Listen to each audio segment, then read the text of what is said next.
ধর্মপ্রাণ প্রিয় উপাসক উপাসিকা বিন্দু, আজকের বিষয়ভিত্তিক আলোচনায় আমার বিষয়টা হচ্ছে মহাকারণিক তথাগত বুদ্ধের পরিনির্বাণের বহু পরে জগতে একজন মহাপুণ্যবান সত্তার আলোচনা করার চেষ্টা করব। ধর্মপ্রাণ প্রিয় উপাসক উপাসিকা বিন্দু, প্রথমে আমি একটি কথা বলতে চাই, সেটা হচ্ছে অনেকে মনে করে যে উপগুপ্ত মহাস্তবীর বুদ্ধের সময়কালে আবির্ভাব হয়েছে। আসলে উপগুপ্তর আবির্ভাব বুদ্ধের পরিনির্বাণে প্রায় 218 বছর পর। বুদ্ধের যে বহু কথা রয়েছে, কিন্তু ত্রিপিটক শাস্ত্রের বহুবিধ ক্ষেত্রে এই উপগুপ্তের কথা দৃষ্ট হয়, যার কারণে যখন স্বধর্মের পুনঃজাগরণ ঘটে তখন এই উপগুপ্ত মহাস্তবীরের পূজা অর্ঘ্য নিবেদন শুরু হয় এবং বাস্তবতার ক্ষেত্র দেখা যায় বিভিন্ন মারকে পরাভূত করার জন্য এই উপগুপ্ত পূজা আহ্বানের মাধ্যমে অনেক সুফল লাভ করে। এই কারণে এই পূজা বিবিধভাবে সমাদৃত হয়। আজকে আমি সে বিষয়টা নিয়ে আলোচনা করব। একটু বলুন। উপগুপ্তের আবির্ভাবটা অনেকটা ভারতবর্ষে, সেটা হচ্ছে মথুরা নামক স্থান, যেটি যমুনা নদীর তীরবর্তী একটি অঞ্চল। এখনো ভারতবর্ষে আপনারা মথুরা নাম শুনবেন, যেখানে তার একজন সহধর্মিণী ছিল, তার নাম ছিল সুমনা দেবী। অর্থে বিত্তে প্রাচুর্যে ভরপুর এই পরিবার, কোনো কিছুর অভাব নেই বললে চলে, কিন্তু এত বিশাল ধন সম্পদ অট্টালিকা প্রাপ্তির মাঝে একটা বিশাল শূন্যতা। সেই শূন্যতা হচ্ছে তাদের ঘরে বলে উনি প্রজ্ঞবংশপান্তের শিষ্যমণ্ডলী, তারপর রত্নপ্রিয় ভান্তের শিষ্য, যারা বড় বড় ভান্ত অনেকগুলো শিষ্য আছে, এই ধরনের তাদেরকে আমরা সেভাবেই অনেকটা সম্বোধন করে থাকি। ঠিক সেখানে শানবাসী নামক কিছু ভিক্ষু ছিলেন, তাদেরকে তারা অত্যন্ত শ্রদ্ধা সম্মান করতেন, গৌরব করতেন। প্রায় সময় আবির্ভাব হয়, অর্থাৎ জন্মগ্রহণ করে। তো সেই সন্তানের নাম রাখলেন, যেহেতু তার পিতার নাম ছিল গুপ্ত, তাই তার আদর করে পিতার সাথে নাম সংযুক্ত করে। যেমন আমাদের অনেকের মা বাবা তাদের নাম যুক্ত করে সন্তানের নাম রাখেন, ঠিক বা আগে অক্ষর পরে অক্ষর। মাঝেও দেখি যে মা বাবার শিক্ষা অর্জনেই অনেকটা সমৃদ্ধ হলো, একদম যৌবন প্রাপ্ত হলো এবং ব্যবসায়িক দায়িত্ব তাকে প্রদান করা হলো। তিনি ব্যবসা বাণিজ্য করে খুব অর্থবিত্ত প্রাচুর্যে আরও তিনি সমৃদ্ধ হলেন, কে উপগুপ্ত। এবং তার দেহ অবয়ব, সুন্দর অবকাঠামো সর্বদিকেই প্রচার। এভাবেই পিতার ব্যবসা বাণিজ্যের আরও উন্নতি হলো। কিন্তু ছোটবেলা থেকে সেই শানবাসী ভিক্ষুদের সাথে তার ছিল অত্যন্ত নিবিড় ধর্মময় বন্ধন। সবসময় তার বৈরাগ্যময় জীবনের প্রতি ধাপমানতা ছিল। সে সংসার বন্ধনে আবদ্ধ হতে চাইত না, সবসময় মনে মনে পোষণ করত যে আমি কখন এসব ছেড়ে এই শানবাসী ভিক্ষুদের সান্নিধ্যে যাব, আমি সেখানে ভিক্ষু হব। এভাবে তার চেতনা সবসময় জাগ্রত থাকত। বাহ্যিক জটা, আপনাদেরকে অনেক সময় আমি বলেছিলাম না অন্তর্জটা বাহির জটা, এই বাহির জটা, এই জটায় অনেকেই আমাদেরকে কি করে জটিত করে, বন্ধ করে রাখে, আবদ্ধ করে রাখে। অনেক সময় অনেক কিছু ইচ্ছে হলেও আমরা অনেক সময় সেটা পারি না। বলে পুত্র কর্ম, সন্তানের কর্ম, স্বামীর কর্ম, স্ত্রীর কর্ম, অনেকে বলে বান্ধে সংসার সব ছেড়ে চলে যেতে ইচ্ছে করে, কিন্তু কি করব, এখন ছেলে মেয়ে কতগুলো আছে এগুলো দেখতে হয়। কেউ বলে স্ত্রী আছে, স্বামী আছে, অর্থ আছে, বৃত্ত আছে, বাড়ি ঘরগুলো কে দেখবে। কেউ বলে আমাদের মা বাবা আছে, কি করব, এরকম আছে না। এটাকে বলা হয় বাহ্যিক জটা।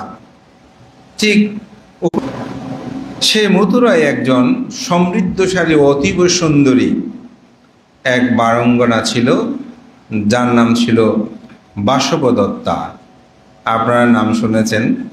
এই বাসবদত্তা সেই রাজ্যের মধ্যে সবচেয়ে সুন্দরী, সুশ্রী এবং লাবণ্যময়ী রমণী ছিল। বহু রাজা মহারাজা, ধনী শ্রেষ্ঠী সবাই তার কাছে আসতো রাত্রি যাপনের জন্য। বহু অর্থ বিনিময়ে তার সাথে রাত্রি যাপন করত। তার রূপ লাবণ্যে দেশ বিদেশ পর্যন্ত ছড়িয়ে পড়ে। সেই তার এক সেবিকার কাছে তিনি জানতে পারলেন এই রাজ্যের মধ্যে আরেকজন অতীব সুন্দর সুটম দেহের অধিকারী এক যুবক আছে। এই কথাটা যেহেতু সে শুনেছে, কিন্তু সে বাড়ির বাতের অর্থাৎ জানালা বা আমরা যেগুলো ব্যালকনি বলি, এরকম জায়গায় তার প্রাসাদে তিনি দাঁড়িয়েছেন। সে পথ ধরে এক যুবক হেঁটে যাচ্ছে, তাকে দেখে খুব অভিভূত হলেন। তার যে সেবিকা ছিল তার নাম ছিল তপতী। তো সে তপতীকে দেখে বলছে, তপতী, এত সুন্দর এই যুবক যে যাচ্ছে, সেই কি ওই যুবক? বলে যে হ্যাঁ। আরে সেই তো বড় সুন্দর কমলময় সুটমদয় অধিকারী। যাও, তুমি গিয়ে তাকে বলো আমি তাকে নিমন্ত্রণ করেছি, আমার প্রাসাদে যেন আজকে রাত্রে আসে। বলিও তার কোনো অর্থবিত্ত প্রাচুর্য আমার কোনো কিছুর প্রয়োজন হবে না, আমার কোনো কিছুর অভাব নেই, তাকেই তুমি শুধু আসতে বলিও। বলছে সে কি আসবে? কে বলছে? তপতী বলছে। বলছে কি বলো তুমি? রাজা মহারাজারা উৎক্ষেপ করে থাকে আমার প্রতি, আমি কখন তাদেরকে ইশারা করব, কখন আহ্বান করব, আর এই যুবক আমার কথা বললে হাসবে না? তুমি কি বলো? যাও তুমি গিয়ে বলো আমি তাকে আহ্বান করেছি, বলো আসবে না। এটা তো হতেই পারে না। তার দীর্ঘদিনের অহংকার, রূপের যে অহংকার, যেন মুহূর্তের মধ্যে চূর্ণ বিচূর্ণ হয়ে পড়ল। তখন সে নিজে গিয়ে আবার উপস্থিত হলেন।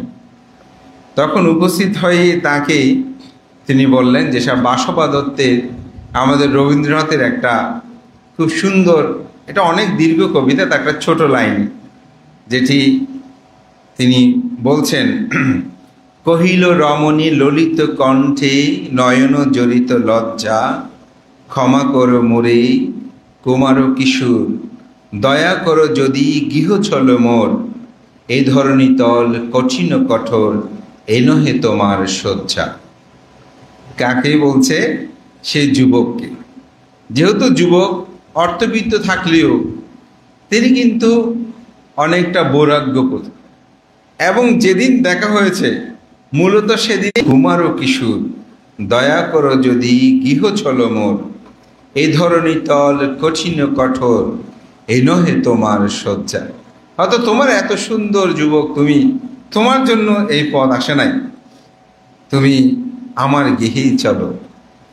তখন এই উপগুপ্ত তিনি বললেন, সন্ন্যাসী কহে করুণ বচনে, ওহি লাবণ্য কুঞ্জে, এখনো আমার সময় হয়নি, যেথায় চলেছ যাও তুমি ধনী, সময় যেদিন আসিবে আপনি, যাইব তোমার কুঞ্জে। তখন সে বলছে যে হে ধনী, মানে সম্পদশালী, এখনো আমার সময় হয়নি, তুমি যেখানে যাচ্ছ তোমার পথে তুমি যাও, যেদিন আমার সময় হবে, এখনো আমার সময় হয়নি, যেথাই চলেছ যাও তুমি ধনী, সময় যেদিন আসিবে আপনি, যাইব তোমার কুঞ্জে। অর্থাৎ তোমার বাড়িতে আমি তখনই যাব, তোমার সাথে আমি তখনই যখন সময় আসবে। এই বলে এই বাসবা দত্ত থেকে তিনি বিদায় নিয়ে চলে গেলেন। তিনি ফিরে এসে খুব কম অনেকটা মানসিক যন্ত্রণায় কাতর হয়ে পড়ছে। আমার যে এত রূপলাবণ্য, এভাবে তার কিছুদিন অতিবাহিত হতে রাজ্যের মধ্যে একজন ভাস্করের আবির্ভাব হলো। অর্থাৎ আসলেন ভাস্কর চিত্রশিল্পী, যিনি প্রতিমূর্তি বা ছবি আঁকেন ধরেন। সে এসে খুব পাগল হয়ে গেল বাসব দত্তার জন্য, যে তার সাথে যে কোনো প্রকারে যেন আবদ্ধ হতে পারে। তখন তার যে সেবিকা ছিল, দাসী ছিল, সেই তপতি বলছে, রাজ্যের মধ্যে একজন সর্বসেরা শিল্পী ভাস্কর এসেছে, আপনাকে গ্রহণ করতে চায় এবং আপনাকে সেই বিবাহ বন্ধনে আবদ্ধ করতে চায়। বলে যে না, আমি তো কারো বিবাহ বন্ধনে আবদ্ধ হতে চাই না। তখন তাকে বললেন যে না, তিনি কোনো বিবাহ বন্ধনে আবদ্ধ হতে চায় না। বলে যে না, সে যা বলবে আমি তা দিতে রাজি আছি, আমি তা করতে রাজি আছি। তখন সে বাসবা দত্ত ভাবছে, আমার এত সুন্দর রূপ লাবণ্য একদিন তো ক্ষয় হয়ে যাবে, আমার মৃত্যু হবে, কিন্তু আমার রূপ লাবণ্য কেউ আর মনে রাখবে না। যদি আমাকে নিয়ে একটা যদি পাষাণ প্রতিমা বা ভাস্কর্য শিল্প, আমরা যেটা বলি পাষাণ প্রতিমা, যদি আমার জন্য একটা নির্মাণ করে, তাহলে আমি মরে গেলেও কিন্তু এটা দেখে মানুষ অভিভূত হবে আমি কত সুন্দর ছিলাম। তখন তাকে বলতে, ঠিক আছে, তোমাকে আমি বিবাহ বন্ধনে আবদ্ধ করব, তবে আমার একটা শর্ত আছে। বলছে, আমি যে কোনো শর্ত প্রতিপালন করতে রাজি আছি। বলছে, আমার শর্ত হচ্ছে, আপনি যেহেতু ভাস্কর্য শিল্পী, একটি প্রকোষ্ঠে আপনি থাকবেন এবং এক বছর কাল সময় আপনি সেই জায়গাতে অবস্থান করবেন। কারোর সাথে কোনোদিন আপনি দেখা করতে পারবেন না। একদিকে আপনি আমাকে ভেবেই, আমাকে দেখেই আপনি এই পাষাণ মূর্তি তৈরি করবেন। দ্বিতীয়ত হচ্ছে, আমাকে পাওয়ার জন্য আপনি এই এক বছর আপনি কাউগুলোর সাথে কোনোরূপ দেখা সাক্ষাৎ না করে শুধু আমার প্রতীক্ষায় একাকী থাকতে পারেন কিনা সেটা আমি পরীক্ষা করব। কাম ও অগ্নিমোহে এমনভাবে আবিষ্ট হলেন সেই ভাস্কর শিল্পী, তিনি বললেন, আমি তাতে রাজি আছি। তো তার প্রাসাদের একটি প্রকোষ্ঠে তাকে জায়গা দেওয়া হলো। সেখানে তিনি দিবারাত্রি সেই পাষাণ মূর্তি, বাসবা দত্তার পাষাণ মূর্তি তৈরি করতে শুরু করলো।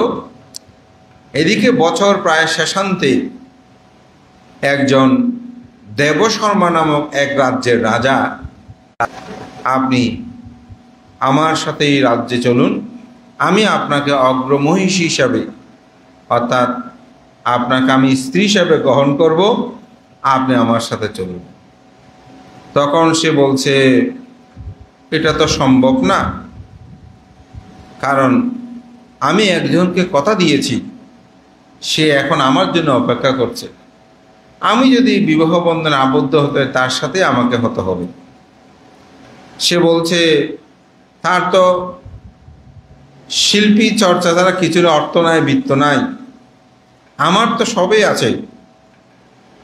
বাসব দত্ত বলছে, আমারও তো কোনো কিছুর অভাব নেই, আমার যে অর্থ সম্পদ আমি পেয়েছি এগুলো দিয়ে তো আমার জীবন চলবে, কিন্তু আমি কথার তো পরিবর্তন করতে পারবো না। বলছে, ঠিক আছে, তবুও তোমাকে আমি 2 দিন সময় দিলাম, তুমি 2 দিন পরে ভেবে দেখে বলিও আসলে তুমি কার সাথে সুখী হবে। এই 2 দিনের মধ্যে মায়ের সাথে দেখা করলো বাসবা দত্তা। দেখা করে মাকে বিষয়টা বলল। মা ছিলেন অত্যন্ত অর্থলোভী। যেহেতু নিজের কন্যাকে সে পাপিষ্ঠ জায়গায় নিমগ্ন করেছেন, তার চিত্ত তো পাপিষ্ঠ হবে। তখন সে বলছে, আসলে সত্য, তুমি যে ভাস্কর্য শিল্পীকে বিয়ে করবে, সেই আসলে তোমাকে রক্ষা করতে পারবে না। বরঞ্চ তুমি যদি একজন রাজাকে তুমি বিয়ে করতে পারো, তাহলে যদি বিয়ে করতে পারো তাহলে তোমার মহা উপকার সাধিত হবে, তুমিও রক্ষিত হবে। এই দুষ্ট মায়ের এই কথা শুনে তার মন সেদিকেই গেল। তখন দেবশর্মা রাজার সাথে তিনি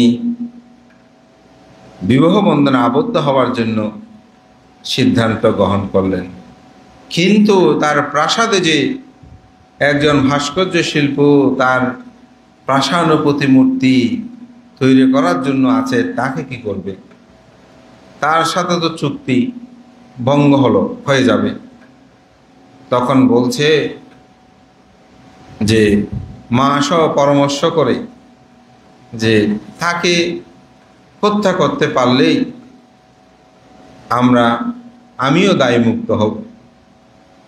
তখন দেবশর্মা সহ সবাই মা মিলে এটা বুদ্ধি করে খাবারের মধ্যে দেখা হবার কথা নয়, হঠাৎ তাকে দেখে সে খুব মুগ্ধ হলো, ভাবছে প্রায় বছর বোধহয় কাছাকাছি হয়ে যাচ্ছে। তাকে খাওয়ালো।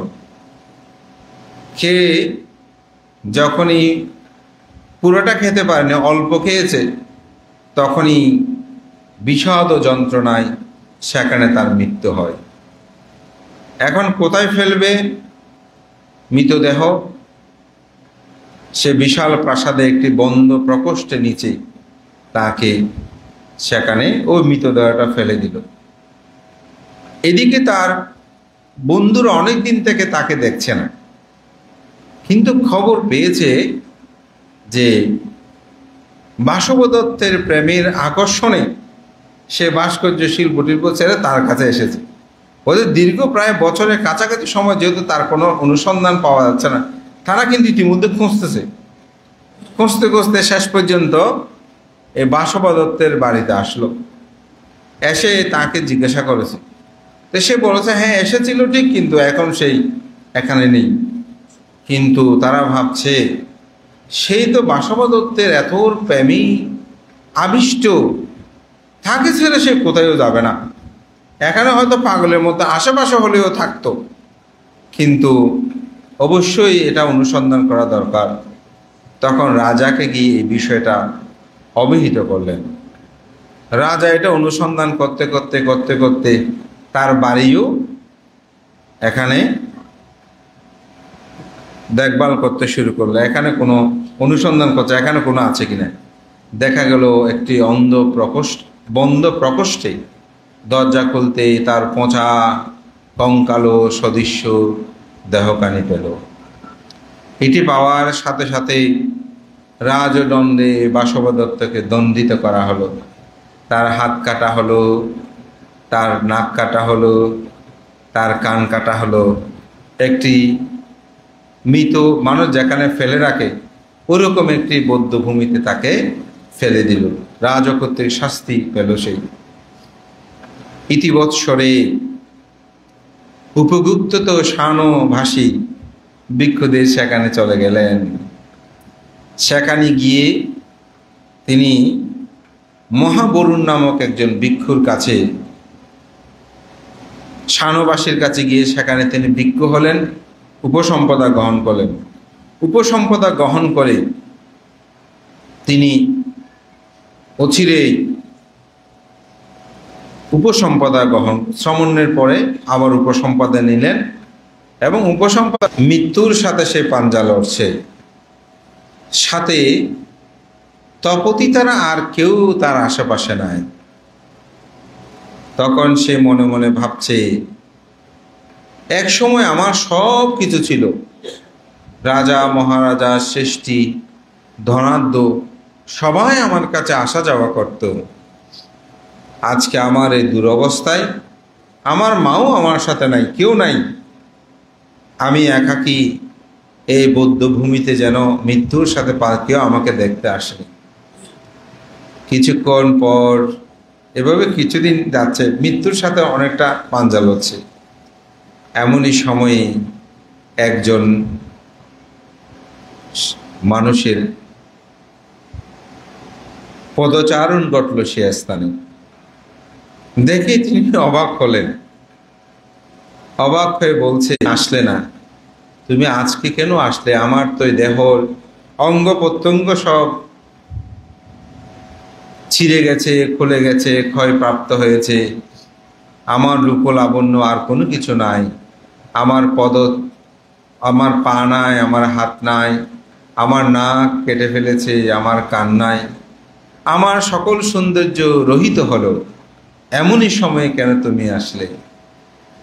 তখনই উপগুপ্ত বললেন, তোমাকে বলেছিলাম না, সময় দিন আসিবে আপনি, যাইব তোমার কুঞ্জে।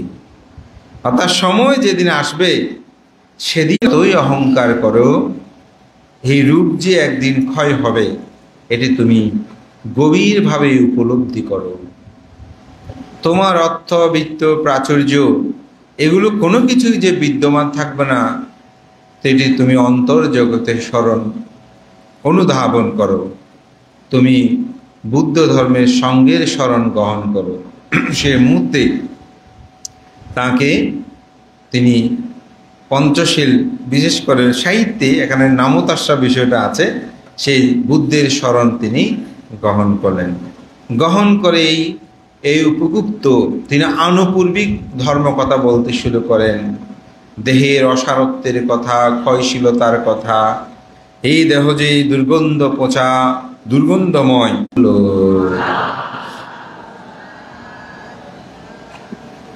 এবং এটাই ছিল উপগুপ্তের সাথে তার শেষ দেখা। তিনি তো এমনিতেই মৃত্যু পথে যাচ্ছি। উপগুপ্ত চলে গেলেন। সেই যেহেতু শ্রোতাপত্তি তো বুঝেন, শ্রোতাপত্তি মানে কি, যিনি স্রোতে পড়ে, চারি অপায়ের দ্বার বন্ধ করে। চারি অপায় কি? তীর্য, প্রেত, অসুর, নিরয়, এই চারি অপায় থেকে যিনি মুক্ত হন, এই চারি অপায়ের দ্বার তিনি কি করেছেন? বন্ধ করেছেন। সাথে দেখা হওয়াতে, তার সাক্ষাতে তার জীবন পরিবর্তন হয়ে গেল। যেহেতু তার হাত নেই, পা নেই, বেশি দিন তো বাঁচবে না, যার কারণে এই বাসবদত্তের মৃত্যু হয়। মৃত্যু হলেও তিনি কিন্তু নরকগামী হয় নাই, যেহেতু তার চারি অপায়ের দ্বার বন্ধ করেছে। উপগুপ্ত তিনি সেই শানবাসী ভিক্ষুদের সান্নিধ্যে তার জীবনের যখন বিশাল পরিবর্তন আসলো, তিনি অরহত্য ফল লাভ করলেন। তো একদিন একটি ধর্মসভায় আয়োজন হলো। তো উপগুপ্ত স্থবির সেখানে ধর্মদেশনা করবেন। যখন ধর্মদেশনা করবেন, দেখা গেল বহু মানুষ সেখানে এসেছেন, সবাই ধর্ম কথা শুনছে। তো পাপিমতি মার চিন্তা করছে, উপগুপ্ত যেভাবে ধর্ম প্রচার করছে, যদি এইভাবে ধর্ম প্রচার করে তাহলে আমরা ওনার ধর্ম দেশনার ব্যাঘাত ঘটাতে হবে। তখন কি করেছেন? বিভিন্ন স্বর্ণ, রূপ্য, মণি, মাণিক্য, যেখানে মানুষ ধর্ম কথা শোনে সেখানে তারা বিভিন্ন জায়গায় সেগুলো ছড়িয়ে ছিটিয়ে দিচ্ছে। তো ধর্ম কথা না শুনে মানুষ সেগুলোর প্রতি বেশি আকৃষ্ট হয়ে পড়ছে। কোনগুলো ওই যে আশেপাশে ফেলে দিচ্ছে, স্বর্ণ অলঙ্কার দেখছে, সেগুলো। আপনারাও মাঝে মধ্যে সেরকম হন। ধর্ম সবাই বসেছেন, কেউ স্বর্ণ অলঙ্কার পরেছে, হে দেখো কি সুন্দর, কি সুন্দর, এটা কোথায় থেকে তৈরি করেছে কি জানি, ও অনেক দামি শাড়ি, শাড়িটা এইরকম, তাই কোথায় থেকে কিনেছো, কোন মার্কেট থেকে। ধর্ম কথা না শুনে আপনারা এরকম কথাবার্তা বলেন না, বলা হয়তো। এরকম কথাবার্তা হয়। ওই যে ব্যাঘাত ঘটানো, মার আমাদেরকে কি করে, মার আমাদেরকে এই অন্ধকার পথে, সত্য ধর্মটা আপনাকে শ্রবণ করতে দেয় না। অনেক সময় ছেলে মেয়েরা ডিস্টার্ব করতে বলে, আমি অনেকবার শুনছি, মা বন্দনার কথা ছেলেটা এসে বারবার ডিস্টার্ব করতে, হদি দে মারিয়া এই মারই এসে দাঁড় আছে, এত ডিস্টার্ব করে দে। অনেক সময় এরকম বলার বেশি কষ্ট পেলে এরকম মারের প্রাদুর্ভাব। তখন উপগুপ্তস্থবির দেখলেন এই মারকে যদি বিতাড়িত না করি তাহলে ধর্ম শ্রবণের ব্যাঘাত হবে। তখন তিনি এই মারকে তিনি বন্দি করে, যেহেতু মার আর প্রভাবিত করতে না পারে এরকম তিনি ঋদ্ধি প্রদর্শন করলেন। এই ঋদ্ধি প্রদর্শনে সমগ্র জায়গায় একেবারে খুব বেশি মানে আলোড়িত হলো যে উপগুপ্ত স্থবির তার যে শক্তি, এই শক্তি প্রভাবে মার পর্যন্ত পরাভূত হয়।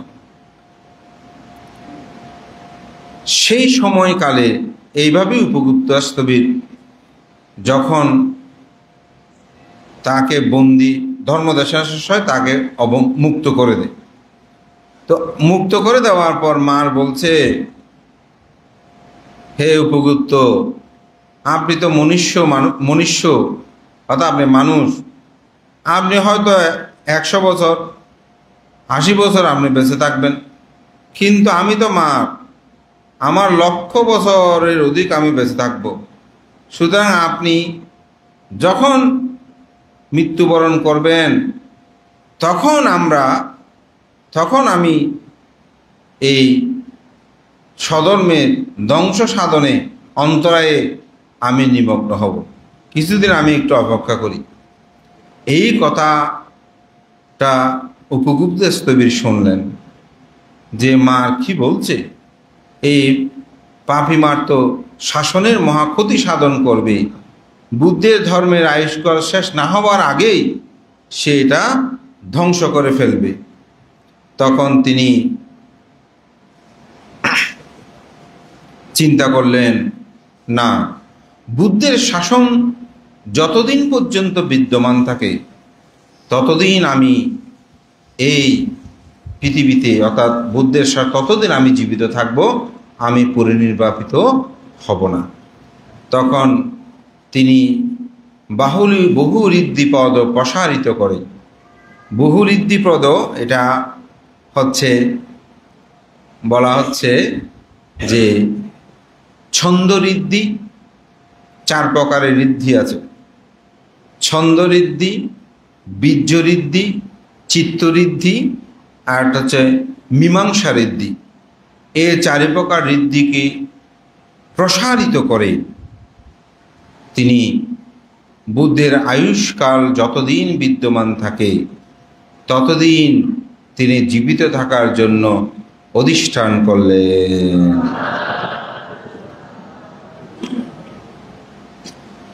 তিনি যখন এটি শোভনীয় হবে না, সুন্দর হবে না, যেহেতু নাগকুলে 1,00,000 বছর বেঁচে থাকা যায়, সুতরাং নাগকুলে ওনাকে আসার জন্য আমি আহ্বান করব।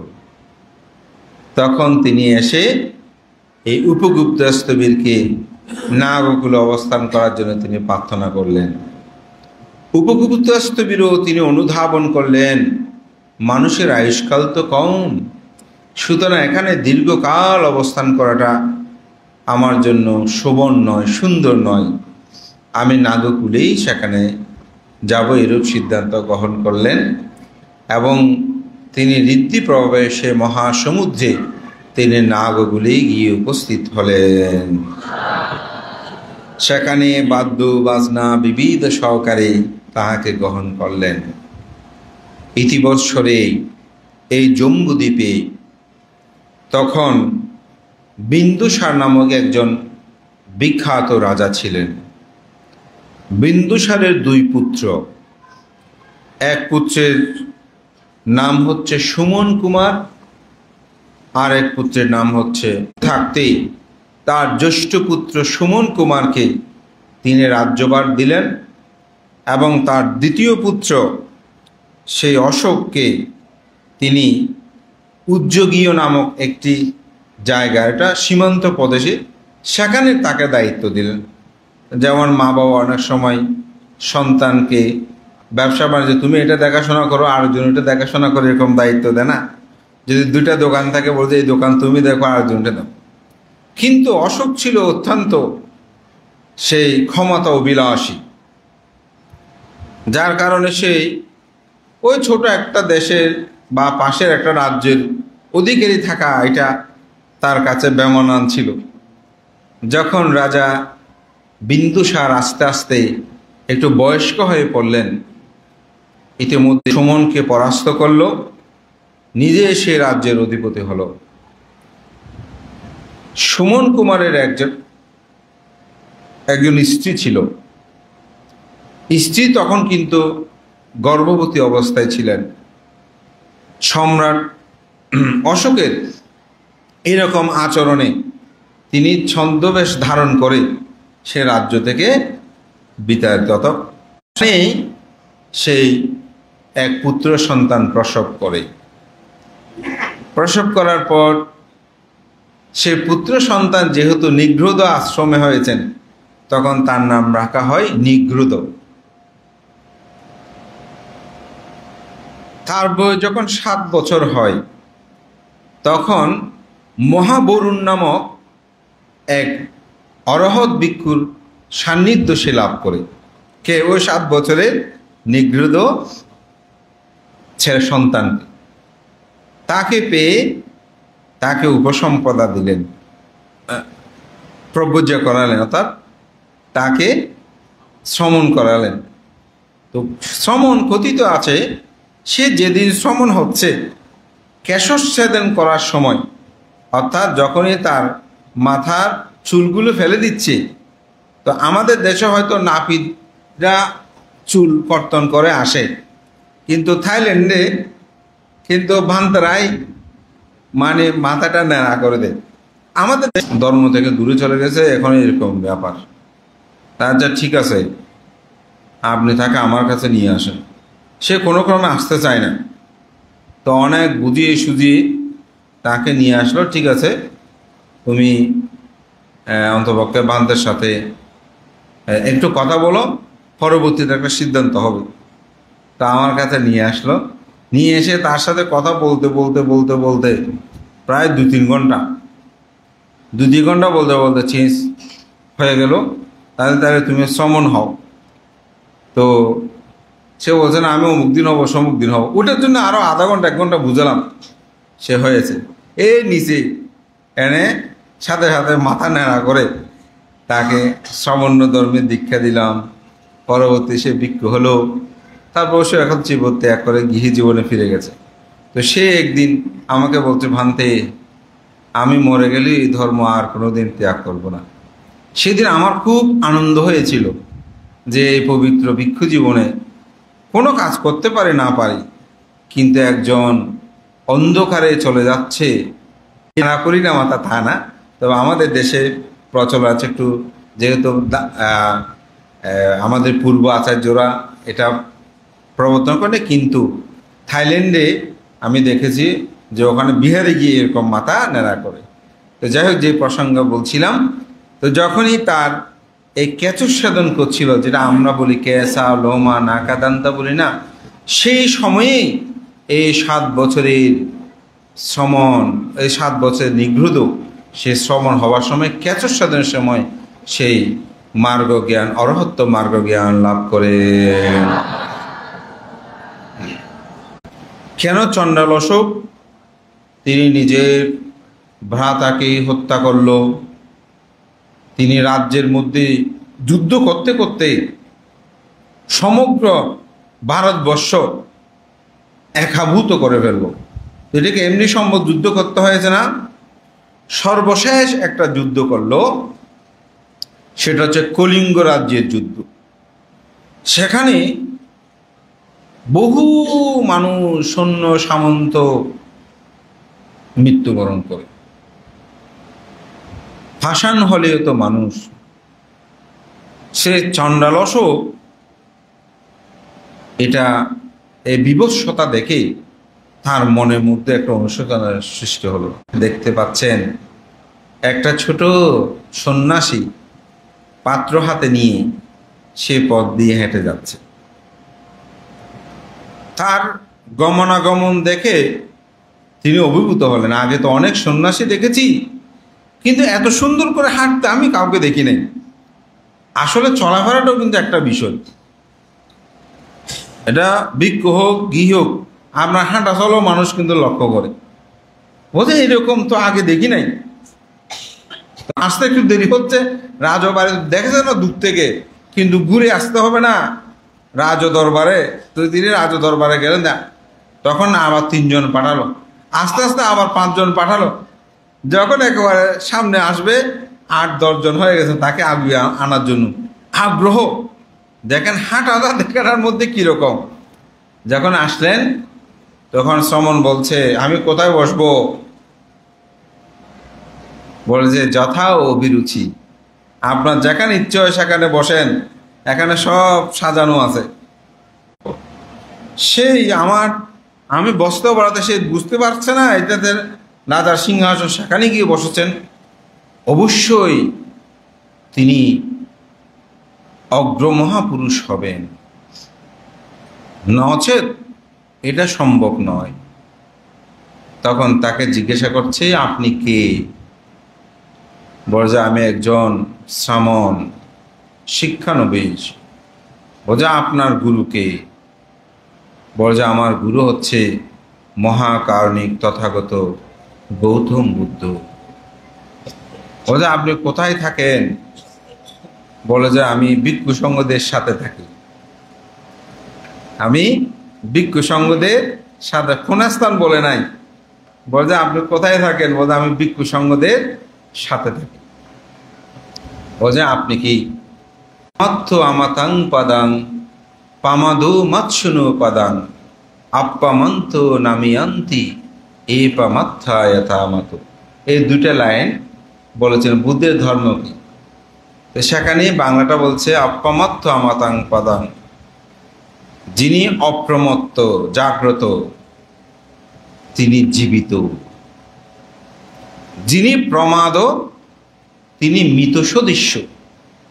প্রমাদ মানে যিনি সবসময় পাপ কর্ম কাজ করে, বলে তিনি মৃত সদৃশ্য। আপ্পামন্ত নামিয়ান্তি এ পামাত্থয়তামাত। তখন তার এই ধর্ম কথায় তিনি অভিভূত হলেন। আসলে পবিত্র ত্রিপিটক গ্রন্থে এই 2টি বিষয়, এই গাথাটা কিন্তু অসাধারণ। আপনাদেরকে প্রাসঙ্গিক একটা কথা বলি।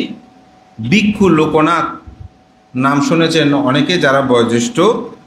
সাহেব ঠাকুর হিসাবে সর্বাধিক তিনি পরিচিত ছিলেন। তিনি আছে, বইটা নাই, কিন্তু একটা পাতা, 1 পৃষ্ঠা আছে। যে ওই পৃষ্ঠাটা উনি পড়ে এই গাথাটা তিনি পেয়েছেন। এই সম্রাট অশোককে যেটা পাওয়া সেই গাথাটা, সে গাথাটা তার হৃদয়ে এত ছাপ কেটেছে, সেটা কি এটা জানার জন্য এই রোম থেকে, তখন বিমানের যোগাযোগ তেমন বেশি ছিল না, জাহাজে করে তিনি বার্মাতে এসেছিলেন। বার্মাতে এসে এইটা নিয়ে গবেষণা করতে করতে তিনি ভিক্ষু হলেন। ভিক্ষু হওয়ার পর বাংলাদেশ সহ ভারতবর্ষের বলছে যে আমি পঞ্চশীল তাকে প্রদান করব যিনি আজীবন নিরামিষ ভোজী হয়ে চলবেন এবং এই পঞ্চশীল কোনো ক্রমে ভঙ্গ করবে না। তা আমাদের গ্রামে একজন মানুষ দাঁড়িয়েছিল, উনি হাত তুলেছেন, আমি পারবো। উনি একজনকেই শিলে দিয়েছিলেন। এবং আমাদের গ্রামে আমি শুনেছি তিনি আমৃত্যু এই সাদা, আমার অনেক অরহত বন্ধু আছে, কিন্তু আমি অরহত এই কথাটা বলে নাই। তো অরহৎ বন্ধুকে এমনি থাকবে? অরহৎ হলেই তো অরহৎ বন্ধু থাকবে। তো যে কথাটা বলছিলাম, এই গাথাটা আসলে এত গুরুত্ববহ। চতুর্পদী প্রাণীর মধ্যে হস্তির পদচিহ্ন যেমন গরুর ছাপ পড়লো, সব পদচিহ্ন পড়েছে না, কিন্তু ওখানে যখন হাতির পদচিহ্নটা পড়বে ওগুলো সব কি হয়ে যাবে? বিলীন হয়ে যাবে। ওদের ঠিক অনুরূপভাবে বুদ্ধ ধর্ম দর্শনের যত শব্দ আছে, এই অপ্রমাদ শব্দটা বললেই অন্য শব্দগুলো সাকারের মধ্যে ঢুকে যায় বা বিলীন হয়ে যায়। কি উদাহরণ দিয়েছেন এই অপ্রমত্তটা দিয়ে। আমার এই একমাত্র সোয়াইন আপনি যে দান করবেন সেগুলো আমার উপাধ্যায়কে আমি প্রদান করব। উপাধ্যায় মানে কি? যিনি আপনাকে দীক্ষা প্রদান করেছেন, উপাধ্যায়কে প্রদান করব। বলতে ঠিক আছে, তাহলে আমি তোমাকে 2 পাত্র সোয়াইন দেব।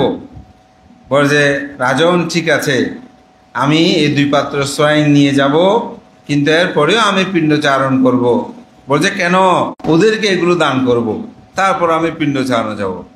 কথিত আছে এইভাবে পর্যায়ক্রমে দানের কথা বলতে বলতে সম্রাট অশোক 60,000 ভিক্ষুকে তিনি প্রতিদিন দানকর্ম সম্পাদন করতেন। তো আমরা কিরকম দান করি?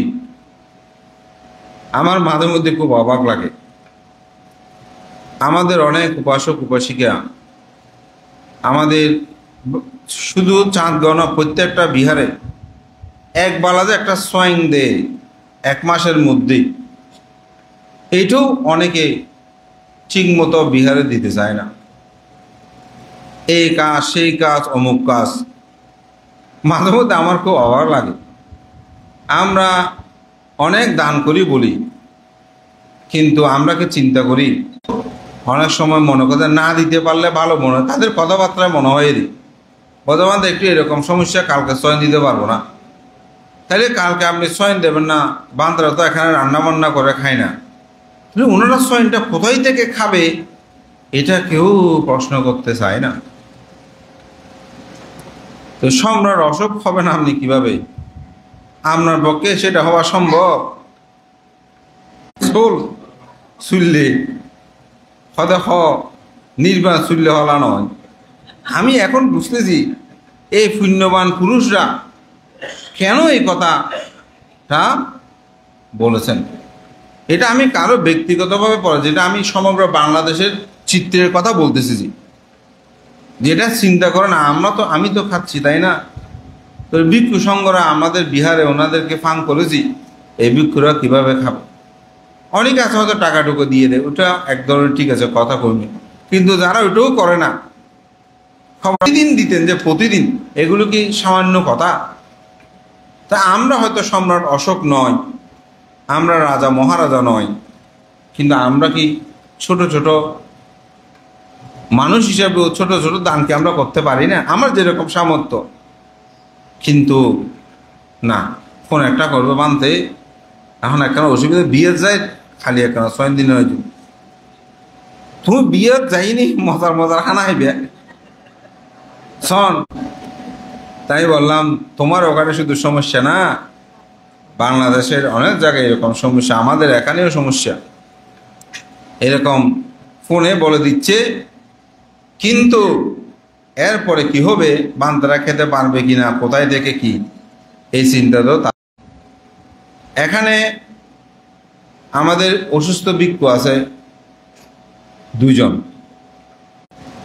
তো আমি বলছি এটাই, ভোরবেলা উঠে ভিক্ষুর সঙ্গে যদি ভোরবেলা না উঠে, লম্বা কথা অনেক, হ্যাঁ বানতে কত ঘুমতুন বানতে, ওনারা 6 উঠে মুখ বানতে 8টা বাজে উঠে দেয়। তো যারা সকাল উঠে পিণ্ডচারণ করে, আপনি একজন বৌদ্ধ হিসেবে পিণ্ডদান করতে পারেন না। ওনারা আরো অসুস্থ রুগী, এই ভিক্ষুদেরকে তো দান করলে মহাপুণ্য হবে।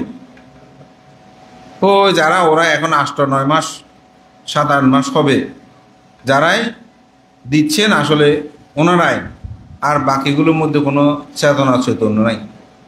ফাং করবে যে শুক্রবার ছাড়া আর ফাং নাই, সবাই শুক্রবার খুঁজবে, যদি ফাং নিতে না পারে বানতে ঠিক নেই, শুধু আর একটা ফাংগুলি নয়।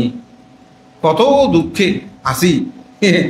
আচ্ছা, যাই হোক, প্রসঙ্গে এগুলো বললে মূল বিষয় থেকে আরও বিভিন্ন জায়গায় চলে যাব, অত যেতে চাই না। এটা আমার জন্য ব্যক্তিগত পাপ আমি বলছি না, এটা সামগ্রিক আমাদের ভিক্ষু সংঘদের প্রতি শ্রদ্ধা, গৌরব, সম্মান যেন আপনাদের মধ্যে প্রবৃদ্ধি হয়, সেজন্য আমি এই কথাগুলো বলছি। আসলে আমাদের উচিত শাসন সদ্ধর্মকে রক্ষা করতে হলেই আমি মনে করি আমাদের সবাইকে এগিয়ে আসতে হবে। কারণ ভিক্ষু সংঘরা আপনাদের উপর নির্ভরশীল। ভিক্ষু সংঘ নিজস্ব কোনো চাকরি বাকরি কোনো কিছু নাই। আপনারা যেভাবে দান ধর্ম পুণ্য করবেন সেটার উপর তাদের জন্য দিতে হয়।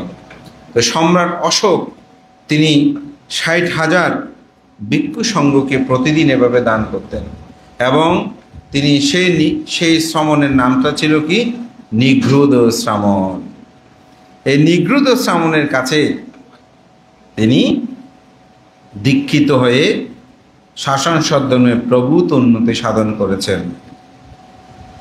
সম্রাট অশোক যখন বৌদ্ধ ধর্ম গ্রহণ করলেন, তখন সংঘের প্রধান ছিল, যার নাম ছিল মোগলিপুত্র তিস্য। তিনি দেখলেন যে সম্রাট অশোক এই শাসন সদ্ধর্মের মহা উন্নতি সাধন করতে পারে। তো তিনি সংঘ প্রধানের কাছে গিয়ে একদিন প্রার্থনা করলেন যে ভগবান বুদ্ধের দেশিত ধর্মে পরিমাপ কত, অর্থাৎ বুদ্ধ যে দেশনা করেছেন তার পরিমাপ কি কি আছে, ওখানে কি পরিমাপ হবে।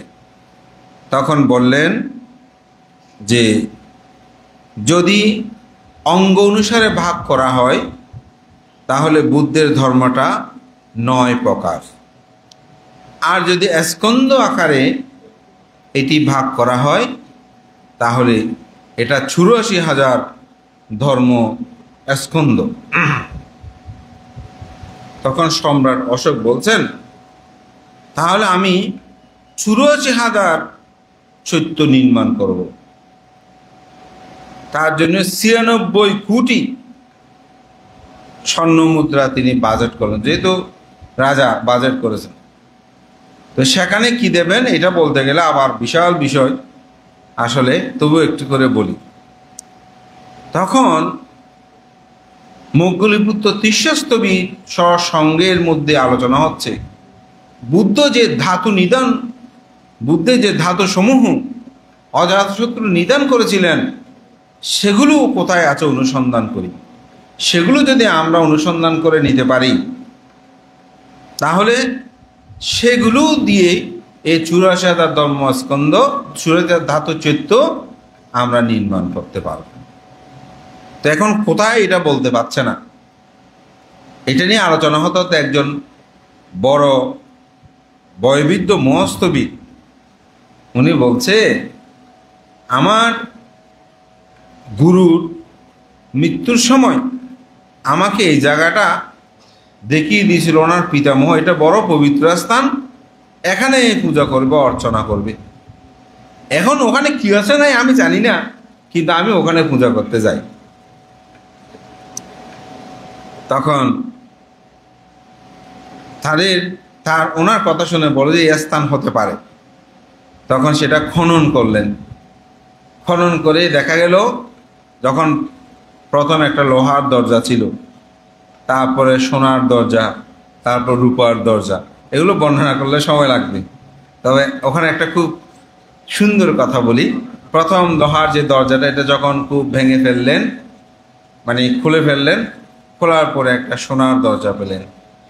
তো সোনার দরজায় মধ্যে অনেক স্বর্ণ অলঙ্কার মণিমাণিক্য সামনে আছে, কিন্তু সেই সোনার দরজার মধ্যে লেখা আছে অনাগতে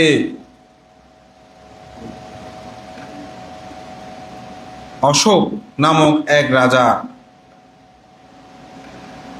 আবির্ভাব হবে, যিনি এই স্বর্ণ অলঙ্কার বিবিধ দ্রব্য, অনাগতে দরিদ্র এক রাজার আবির্ভাব হবে, অনাগতে এক দরিদ্র রাজার আবির্ভাব হবে। তিনি এই স্বর্ণ অলঙ্কার সব কিছু নিয়ে তিনি বুদ্ধের ধর্মকে তিনি প্রসারে উন্নতি শ্রীবৃদ্ধিতে তিনি এগুলো ব্যয় করবেন। সম্রাট অশোক এই লেখা দেখার পরে তিনি খুশি হলেন নাকি রেগে যাবেন?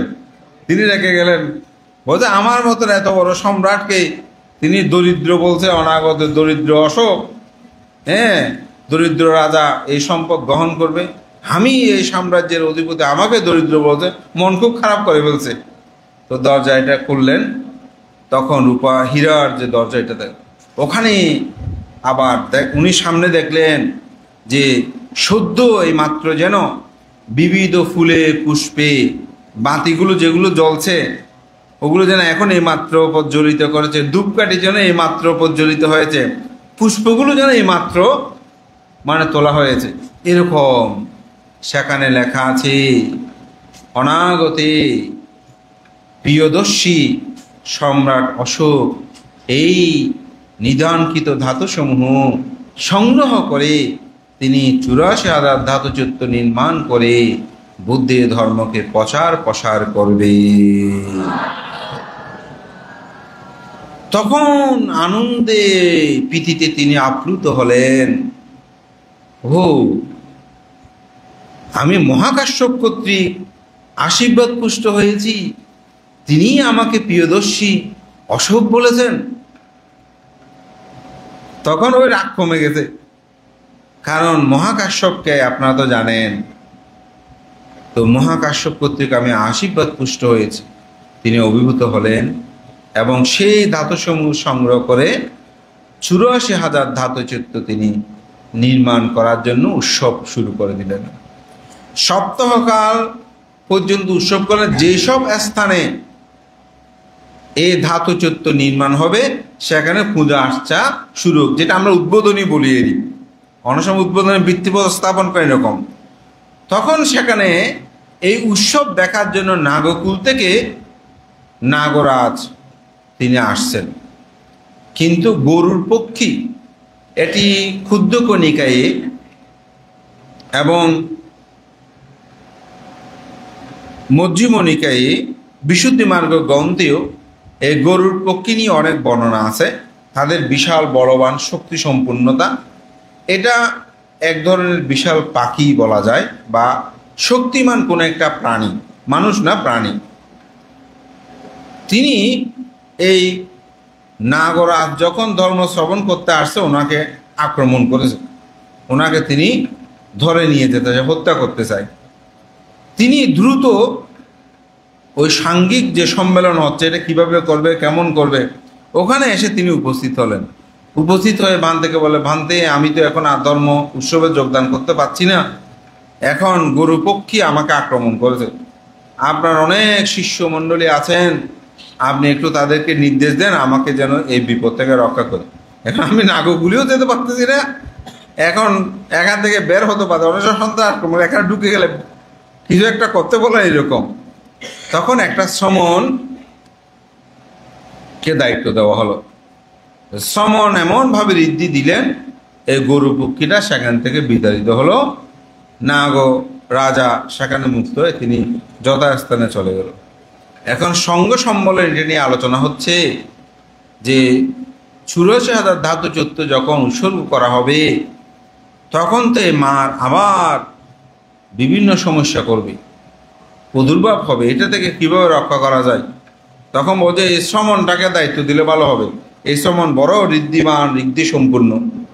শ্রমণ করজোরে বলে এটা আমার পক্ষে সম্ভব নয়। বলতে এটা কার পক্ষে সম্ভব? বলতে তথাগত বুদ্ধ পরিনির্বাণের আগে একদিন শ্রাবস্তী নগরে তিনি পথ দিয়ে হেঁটে যাচ্ছিলেন, যাওয়ার পথে একটা ছোট শিশু তিনি খেলা করছেন। তো খেলা করার সময় তার হাতে কিন্তু বালি ছিল। তো বুদ্ধকে দেখেই তার চিত্ত জগতে বুদ্ধের প্রতি এমন প্রসন্নতা উৎপন্ন হলো, সেই ছেলেরা কি করেছেন, কিছু বালি নিয়ে বুদ্ধের ওখানে ভাত সদৃশ্য মনে করে, বুদ্ধকে ভাত দান মনে করে ছেলেটা বুদ্ধের পাত্রে বালিগুলো দিচ্ছিল, আনন্দ বাঁধা দিচ্ছিল তাকে। বুদ্ধ বলছেন, আনন্দ তুমি নিশ্চুপ থাকো, তুমি সরে যাও, ওকে দিতে দাও। সেই ঢাকনাটা খুলে যখন বালিগুলো পাত্রের মধ্যে দিচ্ছে সেগুলো ভাতেই পরিণত হয়েছে এবং তথাগত বুদ্ধ সেখানে একটি স্মিত হাস্য প্রদান করলেন। স্মিত হাস্য মানে তো অনেকবার দেশনায় বলেছি, আমরা অনেক সময় কথা বলে একটা হাসির মধ্যে মানুষটা কেন হাসে, তো একটা কারণ আছে। তো বুদ্ধের স্মিত হাস্যরও কিন্তু একটা কারণ আছে। তখন আনন্দস্থবির তথাগত বুদ্ধের এই বিষয়টা দেখে জিজ্ঞাসা করেছিলেন, তথাগত বুদ্ধ, আজকে যখন ওই ছোট শিশুটা ছেলেটা আপনাকে বালি দিচ্ছিল, আমি নিষেধ করতে গিয়ে আপনি বাধা দিলেন, আবার বালিগুলো গ্রহণ করে আপনি একটা স্মিত হাস্য দিয়েছেন, আপনি করুণা করে বলুন কেন আপনি স্মিত হাস্য প্রদান করেছেন? তখন বুদ্ধ বললেন, এই বালককে তুমি সাধারণ মনে করিও না। তথাগত বুদ্ধের পরিনির্বাণের পর 218 বছর পর এই জগতে একজন সম্রাটের আবির্ভাব হবে। তিনি হচ্ছেন, এই সন্তানই হবে শেষ সময়ের সম্রাট অশোক নামে তিনি জগৎ খ্যাত হবেন। তিনি 84 ধাতু চত্বর নির্মাণ করবেন এবং সেটা উৎসর্গের সময় উপগুপ্ত নামক একজন ভিক্ষু তিনি সেই উৎসর্গে যেন অনুষ্ঠানে যেন কোনরূপ অন্তরায় উপদ্রব না হয় সেই ব্যবস্থাপনা তিনি করবেন। এই ত্রিপিটক শাস্ত্রের মধ্যে এই উপগুপ্তের বিষয়টা কিন্তু সন্নিবেশিত রয়েছে। এই জন্য উপগুপ্তের অস্তিত্ব যে বিদ্যমান, এটা কিন্তু ত্রিপিটকেই বলা হয়েছে। তখন বলছে তিনি কোথায়? বলছে তিনি এখন মহাসমুদ্রের নাগর রাজ্যের মধ্যে অবস্থান করছে। তখন সঙ্ঘ প্রধান বলল, যাও তোমরা 2 ভিক্ষু নিয়ে তাকে আহ্বান করো। 2 ভিক্ষু সেখানে, অরহৎ ভিক্ষু ওনারা সেখানে গিয়েছেন, বলে যে সঙ্ঘ আপনাকে আহ্বান করেছে, আপনাকে এরূপ এরূপ কর্ম সম্পাদন।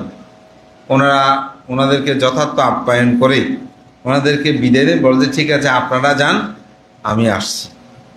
ওনারা চলে আসলেন। ওনারা এখানে ফিরে আস্তে আস্তে দেখা গেল উপগুপ্তস্থবির ওনার আসনে বসে আছেন, সঙ্গের আসনে। তখন ওনারা বলছে অবশ্যই ওনার দ্বারা সবকিছু সম্ভব হবে। তখন সঙ্ঘ প্রধান বলছে, আমরা শাসন নিয়ে খুব চিন্তিত, মারুর প্রাদুর্ভাবে আমরা জর্জরিত, আর তুমি সেখানে ধ্যানে মগ্ন হয়ে আসো না, এটা তোমার দোষ হয়তো, তোমাকে শাস্তি ভোগ করতে হবে। তো সঙ্ঘ বললে তো মানতে হবে। তখন বলছে তথাগত মানে সঙ্ঘ, ঠিক আছে আপনারা যেই শাস্তি দেবেন আমি সেটা মেনে নেব। তখন বলছে সম্রাট অশোক 84 ধাতু চত্বর তিনি নির্মাণ করেছেন, এগুলো তিনি উৎসর্গ করবেন। এই উৎসর্গের সময় যেন কোনোরূপভাবে মারের প্রাদুর্ভাব না হয় সেদিকেই তোমাকে দৃষ্টি দিতে হবে। তিনি বলছেন ঠিক আছে। তখন সঙ্ঘ সম্মেলনে আলোচনা হচ্ছে যে তিনি তো এই মার থেকে রক্ষা করার জন্য ব্যস্ত থাকবেন, পিণ্ডচারণ করার সময় তো তার হবে না, সুতরাং তার পিণ্ডকে দান করবে। তখন একজন ভিক্ষু বলে যে বান্দে আপনি চিন্তা করবেন না, আপনার পিণ্ড দানের ব্যবস্থা আমি করব। কিরকম ভাবে? বলে আমি প্রতিদিন পিণ্ডচারণ করতে যাই যে 4 সেবেক আমি পিণ্ড পাই। কয় সেবেক? 4। কারণ কি জানেন? বলে কেন? বলে আমি অতীত জন্মে আমি এক সমৃদ্ধ পরিবারে জন্মগ্রহণ করেছিলাম। আমার 60 জন বন্ধু ছিল। তো 60 জনকে আমার বন্ধু, তো সেজন্য তাদেরকে খুব ভালোবেসে আমি আমাদের বাড়িতে নিয়ে গিয়ে প্রতিদিন আমি তাদেরকে, আমার মা বাবাকে বলতাম আমাকেও পিণ্ড দিত, ওই 60 জনকেও পিণ্ড দিত। সেই পুণ্য পারামিতে আমি এখন অতিরিক্ত মানে 4 পাত্র স্বয়ং পাই। ওখান থেকে আপনাকে 1 পাত্র স্বয়ং দেব, 3 পাত্র স্বয়ং দেবো, 1 পাত্র আমি খাবো। বলছে তুমি বন্ধুত্বের খাতির করে যে দান দিয়ে পুণ্য লাভ করেছ, এই পুণ্যের পাবে যা প্রাপ্তি সেটা আমি গ্রহণ করব না, সেটা আমি গ্রহণ করতে চাই না। আরেকজনে বলছে ভান্তে আমি একদিন এক শেষ্যীর বাড়িতে গিয়েছিলাম। তিনি আমাকে খুব ভালো করে বিভিন্ন খাদ্যদ্রব্য দিয়েছে, ভালো করে খেলাম, সর্বশেষ পায়েসও গিয়েছি খুব ভালো করে। আসার সময় এক কুকুর আমার পিছে পিছে আসতেছে খাদ্যের জন্য। হঠাৎ তার প্রতি একটা মায়া হলো, ও কুকুরটা কিছু খায়নি। তা আমি কি করেছি, মুখে হাত দিয়ে বমি করে আমি খাদ্যগুলো বের করে তাকে দান করেছি। যার কারণে এই জন্মে আমি যখনও পিণ্ডচারণ করতে যাই, আমি প্রতিদিন 2 পাত্র স্বয়ং লাভ করেছি। দেখেন, এটা কুকুরকে দান করলেও কিন্তু কি হয়, পুণ্য হয়।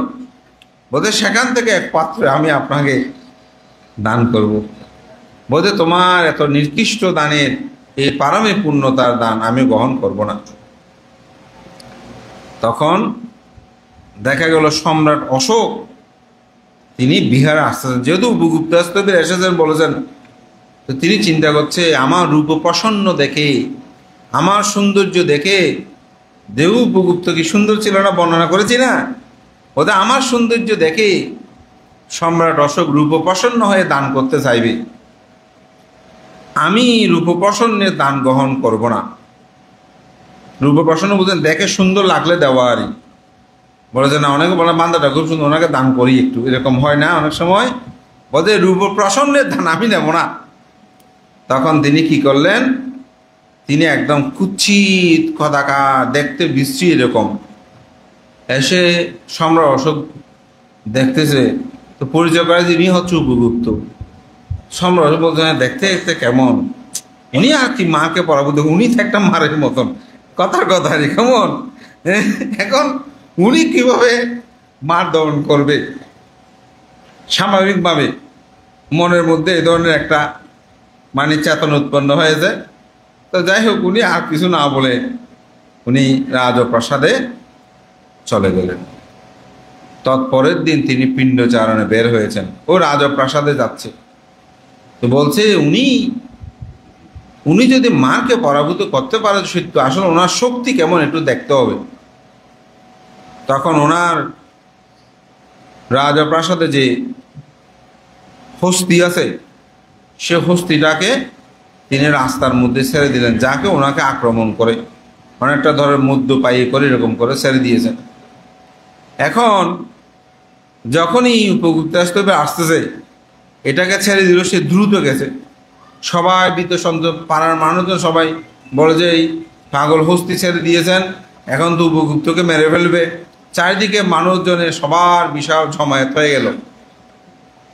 যখনই সামনে এসেছে, তখন উপগুপ্ত একটা হাত তুললেন, মানে হাত তুলেই যেন বলছেন থামো।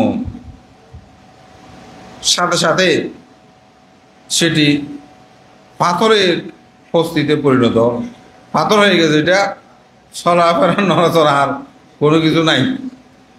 সম্রাট অশোক বলছে ওনার দ্বারাই সম্ভব হবে এই মাকে পরাভূত করা। এদিকে তো পিণ্ডচারণ করে উনি চলে গেছেন। তিনি এসেই, বানতে আমাকে ক্ষমা করবেন, আমার দোষ ত্রুটি হয়েছে, আমি আসলে আপনার শক্তি পরীক্ষা করতে চেয়েছি।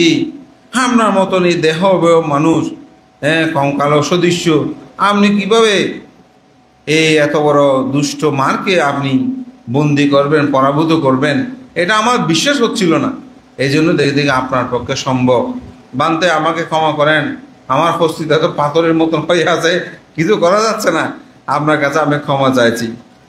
তখন বলছেন এটা আমি জেনেছি, আমি বুঝতে পেরেছি, আমি আগে এটা উপলব্ধি করেছি, সেজন্যই আমি আমার অবয়ব আমি পরিবর্তন করেছি, আপনি যেন আমার উপর বিশ্বাস শ্রদ্ধা আনয়ন করতে পারেন। সুখী হোক আপনার সে হস্তি। এই কথাটা বলার সাথে সাথে সে আগের রূপ অবয়ব ধারণ করতে স্বাভাবিকে সে পরিণত হলো। তখন বিশাল আয়োজন হলো। আয়োজন যেদিনেই শুরু হলো, আজকে মারের দেশ মানে বৃষ্টিও বেশি বলতেছে দেখি। তো যাই হোক, এবং আসলে মারের কথা বললে সমস্যা, আমাদের মাইকটা সকালে খুব সুন্দর ছিল, এই শুরুতে এখন কোনো কারণ ছাড়া এই মাইকটা বন্ধ হয়ে গেছে, কী হয়েছে জানি না। সেদিন ঠিকঠাক করে আনলাম, 20-22 হাজার না কত টাকা গেছে, সকালেও ঠিক। এখন মারে দেশনা করবো মনে হয় এই অবস্থা। তো যাই হোক, সেই ভাবে আয়োজন হলো। প্রথমে সে মার এসে যাতে অনুষ্ঠান সুন্দর সুচারুরূপে সুসম্পন্ন করতে না পারে, তীব্রভাবে রোদ অর্থাৎ গরম সৃষ্টি করলো, সেটাকে বিতাড়িত করলো। তারপর বৃষ্টি বিতাড়িত করলো, সমগ্র আকাশ যেন মেঘে ঢেকে ফেলেছে। তারপর ধুমা চাপতে শুরু করলো। এভাবে তাকে বারবার একভাবে আক্রমণ করছে, প্রতিবারেই তাকে পরাভূত করছে। শেষেই উপগুপ্ত চিন্তা করছে যে তাকে যদি আমি বন্দি করতে না পারি তাহলে সমস্যা হবে।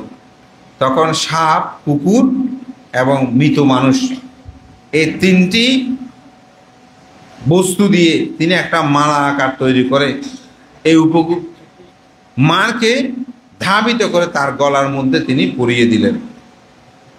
যেহেতু একজন অরহতের অধিষ্ঠানকৃত, সে শত চিত্তে চাইলেও এটি কোনো ক্রমে চিত্তে পারছে না। শেষমেশ এই মার দৌড়াদৌড়ি করতে করতে তিনি স্বর্গের মধ্যেও গেলেন।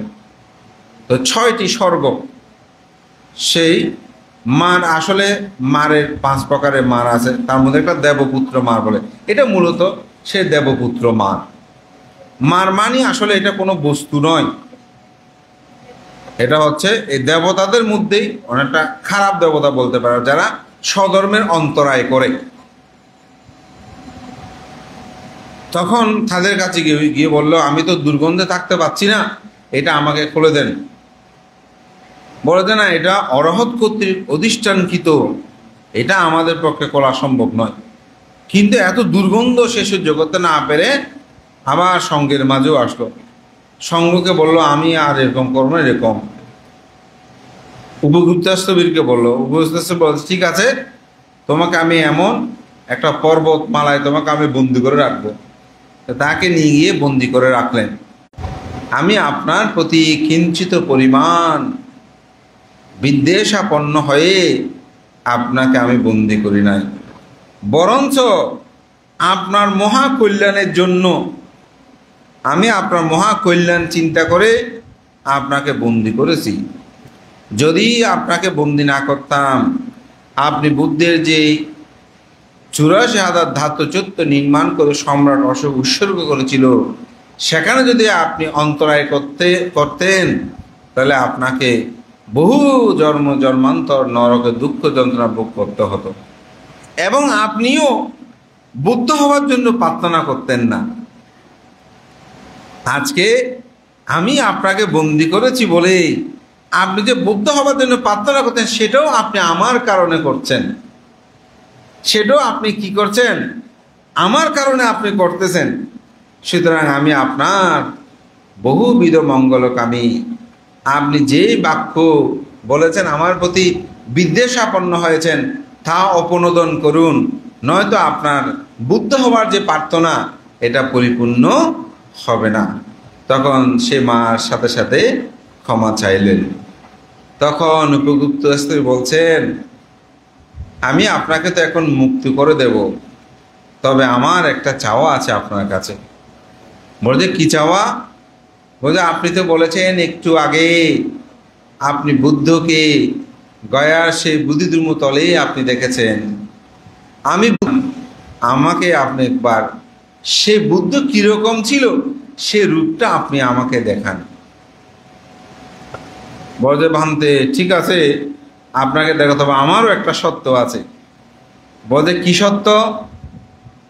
বলছে, আমি যখন এই রূপ ধারণ করব তখন আপনি আমাকে বন্দনা করবেন না। যদি বন্দনা করেন তাহলে আমার অকুশল হবে। দেখেন, সাবধান, কিন্তু আমাকে আপনি বন্দনা করবেন না। যখন বুদ্ধ রূপ ধারণ করবে বলে চারিদিকে ঘোষণা হলো, শত শত মানুষ, হাজার হাজার মানুষ সমাগম হতে শুরু করলো। বিবিধ পুষ্প নিয়ে আজকে বুদ্ধকে পূজা করবে, বুদ্ধকে দেখা যাবে।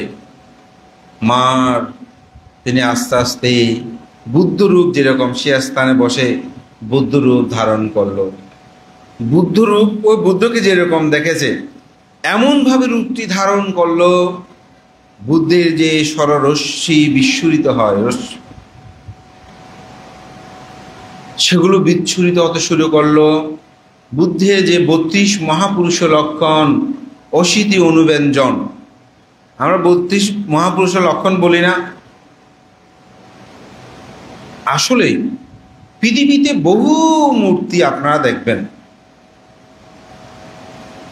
বুদ্ধের রূপকায়ের কথা চিন্তা না করে যদি এই বুদ্ধ প্রতিবিম্বটাও দেখি, আসলে দেখলে মনটা কেমন জানে হয়ে যায়, প্রসন্নতা হয়ে যায়। এটাই শুধু কি আমাদের? না, আমরা বুদ্ধ বলে শুধু আমাদের না, আজকে পৃথিবীর এমন কোনো দেশ নাই যে কোনো দেশের সৌন্দর্যের জন্য হলেও আমি বলবো একটা বুদ্ধ মূর্তি রাখে না।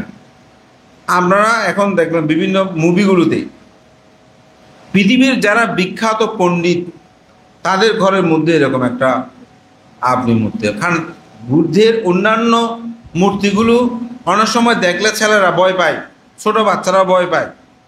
বিভিন্ন মূর্তি আছে এরকম না, বিভিন্ন ধর্মীয়, দেখলে কেমন জানি মানে হাত পা কেঁপে উঠে।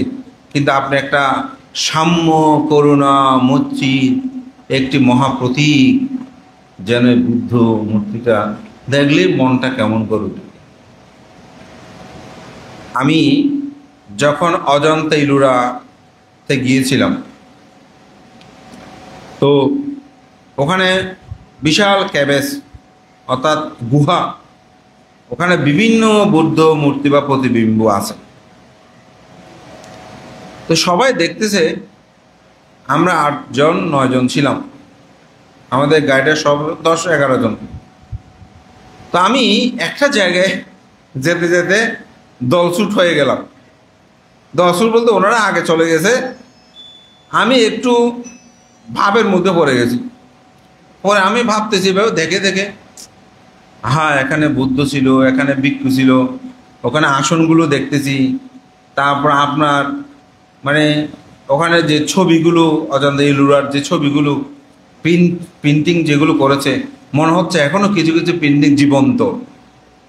এগুলো দেখে দেখে আমি একটু মানে কি বলবো, অনেকটা হাবা বাবার মতন হলাম, একটু মানে নিজেদের এদিক সেদিক যাবো ভাবতেছি না। তো ওনারা আমার আরো একটু আগে চলে গেছেন। তা আমি যেতে যেতে একটা মানে তাও আরেকটা ক্যাবেজে ওখানে গেলাম, দেখুন একটা বুদ্ধ মূর্তি এরকম। তো আমি ওটা দেখে বন্দনা করে আমি বেড়ে যাচ্ছি। ওখানে যিনি সিকিউরিটি উনি আমাকে ডাকলেন, ডেকে বলছেন যে হিন্দি ইংলিশ দোনোটাই পারেন উনি, দোনোটাতেই আমাকে বুঝাচ্ছে, আমিও বুঝতেছি। তা আমাকে দেখে বলছে একটু সামনে গিয়ে আপনি বুদ্ধকে দেখেন। তা আমি সামনে গিয়ে বুদ্ধকে মানে বুদ্ধ প্রতিবিম্বটা দেখছি। একটা অসাধারণ হাসি। এই বুদ্ধ প্রতিবিম্বটা আমি 3টে জায়গায়, আমাদের শিক্ষামণি বুদ্ধ এটা বুদ্ধ গায়ে আর ওই জায়গাটা, মানে আমার জীবনে মানে সত্যি কথা বলতে মনে হচ্ছে আমার যে আমি আসাতে মনে হচ্ছে বুদ্ধ যেন হাসতেছে। উনি আমাকে বললেন ব্যাক করেন। তা আমি আস্তে দেখে দেখে ব্যাক করলাম। দরজা থেকে বের হব তখন চেহারাটা আরেকটা রূপ। সেটা হচ্ছে মানুষ বিদায় দিলে যেরকম একটা করুণ দৃশ্যপট থাকে, মনে হচ্ছে বুদ্ধের চেহারা থেকে যেন সেরকম একটা আশীর্বাদ দৃশ্যরূপ। আমি পাগল হয়ে গেলাম। আমি এরকম 2-3 বার করছি, কিন্তু ওখানে তো মানুষজন, আমার সৌভাগ্য ছিল যে মানুষ ওই মুহূর্তে একটু কম ছিল। পরে তো মানুষ তো বেশি আসতে আসতে সে সুযোগ আমার নাই, কিন্তু এই স্মৃতিটা আমার মনে পড়ে এবং মনে মনে এখনো ভাবি যদি কখনো সুযোগ হয় আমার শুধু এটা দেখতে আমি একবার যাব। মানে বুদ্ধ প্রতিবিম্ব এটা কেমন, এটা আপনাদেরকে একান বলছি। এবং পৃথিবীতে আপনি যে দেশে যাবেন, এখন যে কোনো জায়গায় আপনি বুদ্ধ মুক্তি পাবেন। মানুষ এখন শোভেছে কেন, বুদ্ধের রূপটা আসলে 32 মহাপুরুষের লক্ষণটা এমন। তো যখন এই মার 32 মহাপুরুষ অশীতি অনিব্যঞ্জন এগুলো যখন ধারণ করে বসলেন, মানুষ পূজা অর্ঘ্য নিবেদন করতে শুরু করলেন। উপগুপ্তস্থবির হঠাৎ ভাবাবেগেই তিনি চিন্তা করছেন, ও বুদ্ধ কেমন ছিলেন, এত রূপ, বুদ্ধের রূপ প্রসন্নতা, আমি তো কিছুই নয়। যাকে সবচেয়ে সুঠাম ও সুন্দর দেহ অবয়বপূর্ণ মানুষ মনে করে, বুদ্ধের রূপের কাছে তো এগুলো কোনো কিছুই যেন নয়। তখনই তিনি হাত জোর করেই বন্দনা নিবেদন করলেন। সাহিত্যে অনেকে বলছে সেখানে যেন এই বন্দনাটাই তিনি বলেছেন। এটা ওই বন্দনা বলেছেন না কি না, তবে গল্প গাথায় তো মানুষ কিছু বিষয় সংযুক্ত করে। সেখানেই পণ্ডিতরা যেন বলছেন, তিনি যেন উচ্চারণ করলেন, বন্ধামি সেতিয়াং সভ্যাং সাব্বাটানিসু পাঠিত্তিকাং শারীরিক ধাতু মহাবুধি বুদ্ধ রূপাং সকলং সদা। তখনই লুটিয়ে পড়েই তিনি বন্দনা নিবেদন করলেন। মার সাথে সাথে বললেন, ভান্তি আপনি কি করেছেন। তিনি পরক্ষণে রূপ পরিবর্তন করে ফেললেন। বলে, ভান্তি আপনি তো আমাকে মহা অপরাধী করলেন, আপনি তো অরহত, আপনি তো পুণ্যবান সত্তা, আমি তো আপনার বন্দনা গ্রহণ করার যোগ্যতা রাখি না, আপনি কেন আমাকে বন্দনা করলেন? তখন মার এই কথা শুনেই গুপ্তস্তবীর বললেন, হে মার, আমি তো তোমাকে বন্দনা করি নাই, তাতে তোমার চিত্ত বিচলিত হবার কিছু নাই। আমি তো বুদ্ধ রূপকেই বন্দনা করেছি। কাকে বন্দনা করেছি? বুদ্ধ রূপকে বন্দনা করেছি, তাতে তোমার বিচলিত হবার কোনো কিছু নাই। তখন তিনি সন্তুষ্ট হলেন, প্রসন্ন হলেন, তাকেও মারকেও বিদায় দিলেন। উপস্থবিরও যথাভাবে এই পুণ্যকর্মাদি সম্পাদন করে তিনি মহাসমুদ্রে নাগরাজ্যে তিনি গমন করলেন। এবং কথিত আছে যে বুদ্ধের শাসন সদ্ধর্মের আয়ুষ্কাল যতদিন বিদ্যমান থাকবে, ততদিন এই শাসন সদ্ধর্মে রক্ষা করার জন্য উপগুপ্তস্তবীর তিনি নাগ মহাসমুদ্রের মধ্যে অবস্থান করবে। তা আমাদের অনেক ব্যক্তি হয়তো এই বিষয়গুলো নিয়ে বিভিন্ন সন্দেহ পোষণ করতে পারে, বলতে পারে, মানতে একজন মানুষ আসলে কি এত বছর থাকতে পারে? আপনারা ত্রিপিটক শাস্ত্র দেখলে দেখবেন, বুদ্ধ কিন্তু বলেছেন, চারি ঋদ্ধি পদকে বহুলীকত করে প্রসারিত করে তথাগত বুদ্ধ চাইলেও অনন্তকালে পৃথিবীতে অবস্থান করতে পারেন। তা আমি বলবো বিষয়টা এখানে কিছু শিক্ষণীয় বিষয়, এটা থাকতে পারে না পারে, যেহেতু আমরা এই জাতিস্বর জ্ঞান নেই, দিব্য জ্ঞান নেই, সামন্ত চক্ষু নেই, এটা নিয়ে এখানে সন্দেহ পোষণ করার কোনো ব্যাপার আছে বলে আমি মনে করি না। এখান থেকে আমরা কিছু শিক্ষা নিতে পারি যে কিভাবে পুণ্যকর্মগুলো সম্পাদন হয়, উপভূতস্তবীর কিভাবে রূপের প্রতি আকৃষ্ট না হয়ে নিজের জীবনকে সুন্দর করে তিনি সাজিয়েছেন। আমি মনে করি এই উপগুপ্তস্তবীরের জীবনাদর্শন থেকে অনেক কিছু শিক্ষা নেওয়া যায়। এখানে কোনটা কি আছে, উনি এত বছর থাকতে পারে কিনা, আমাদের অনেক এখন পাপিষ্ট জ্ঞানী বলবো আমি, এগুলো বিভিন্ন ক্ষেত্রে বুদ্ধ ধর্ম নিয়ে বিভিন্ন প্রশ্ন করে। তা আমি বলবো সব বিষয় আপনি চোখের দ্বারা উপলব্ধি করা যাবে না। এটা উপলব্ধি করতে হলে আপনাকে অবশ্যই সেই বিষয় সম্পর্কে জ্ঞান অর্জন করতে পারবে। আপনাদেরকে যদি বলি একটা মানুষ 256 বছর বেঁচে ছিলেন, কেউ বিশ্বাস করবেন? উপাসক উপাসিকা, আপনারা বিশ্বাস করবেন একটা মানুষ 256 বছর বেঁচে ছিল? ও আপনার সোশ্যাল মিডিয়াতে দেখেন চীনের মধ্যে 256 বছর একজন মানুষ বেঁচে ছিল, এটা মিথ্যা না। সেদিন পদ্মভূষণ পুরস্কার পেল একজন, উনি বোধহয় 126 বছর না 20 বছরের উপরে, এটা হয়তো উনি এখনও চলাফেরা করে, পুরস্কারটা নিতে আসছে, যে লাঠিয়াটি ধরে নাই, তিনি নিজে একা গিয়ে নিয়েছেন। তো পৃথিবীতে কিছু অদৃশ্যমান বিষয় থাকে যেগুলো এই চর্মচক্ষু দ্বারা যাওয়া যাবে। যেমন এটা সত্যি কথা, আমি মহাযান ধর্মশাস্ত্রের নাগার্জুন, এই নাগার্জুনের বয়স প্রায় 300 বছর। তারপরে ওখানকার শিলভদ্র মনে হয় ওনার বয়স 150 না কত বছর না, এই ধরনের, ওটা মহাজানী। আমার মনে একটা স্বাভাবিক প্রশ্ন আসতো, আসলে কি মানুষ এত বছর বাঁচে? নাগার্জুন যেহেতু ওনার একটু অলৌকিক, মহাযান একটু অলৌকিকত্বটা বেশি। কিন্তু আমার এই সোশ্যাল মিডিয়ায় জিনিসটা দেখার পর আমার সন্দেহ উপনোদন হলো যে আসলে চীনের মধ্যে যদি এই বোধহয় 2000 কত সালে মারা গেছেন, যেটা 256 বছর বেঁচে ছিল, আমি ওটা অবশ্যই রেখে দিয়েছি। তো যদি এত বছর বেঁচে থাকে, স্বাভাবিকভাবে কিছু অস্বাভাবিক অচিন্তনীয় বিষয় তো মানুষের মধ্যে থাকতে পারে। তো যাই হোক, উপগুপ্তাস্তবিদ কি আসলে বিভিন্নভাবে অনেক সময় উপদ্রব ফলে আমরা অনেক জায়গায় দেখেছি যে চারিদিকে বৃষ্টি পড়ছে, কিন্তু যেই জায়গায় অনুষ্ঠান হচ্ছে ফাং করতে সে জায়গায় হয়নি। তবে প্রকৃতির বিবিধ বিষয় আছে। আবার অনেক সময় উপগুপ্তকে ফাং করেছে, সেখানেও বৃষ্টি যে হয়নি তা কিন্তু নয়। কিন্তু আমি সবসময় মধ্যম পথ অবলম্বী। আমি অতি বাস্তববাদীও নয়, আমি অতি অলৌকিক মানুষও নয়, যেটা সত্যি কথা। আমি মনে করি মাঝিমা পাটিপাদ, বুদ্ধ যে মধ্যম পথের কথা বলেছেন, সে মধ্যম পথ অবলম্বনে যেন আমাদের জীবন হয়। তো এখানেই মূল শিক্ষাটা হবে এটাই, আমরা যেন অর্থ, বিত্ত, ক্ষমতা, রূপ ও লাবণ্যে আমরা মগ্ন না হই।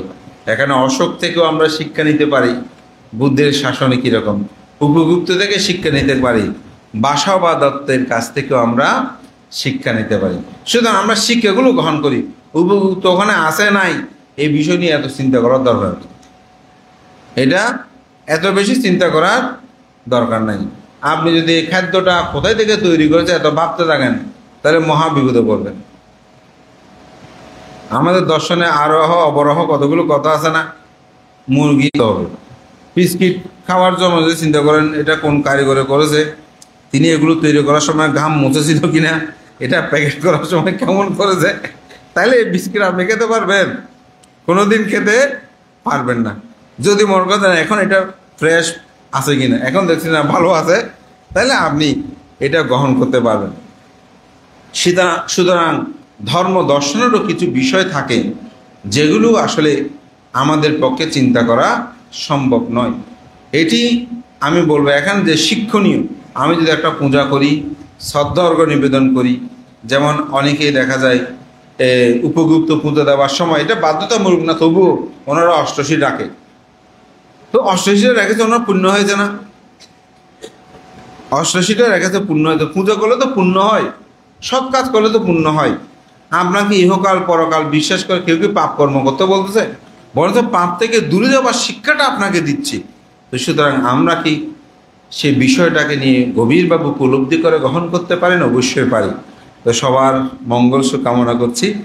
আসলে উপগুপ্ত স্থবির তো মহাপুণ্য পুরুষ, ওনাদের জীবন নিয়ে আলোচনা করা আমার মতন একজন ক্ষুদ্র ভিক্ষুর পক্ষে কোনোদিনও, কোনো কালে, কোনো সময়ে সম্ভব নয়।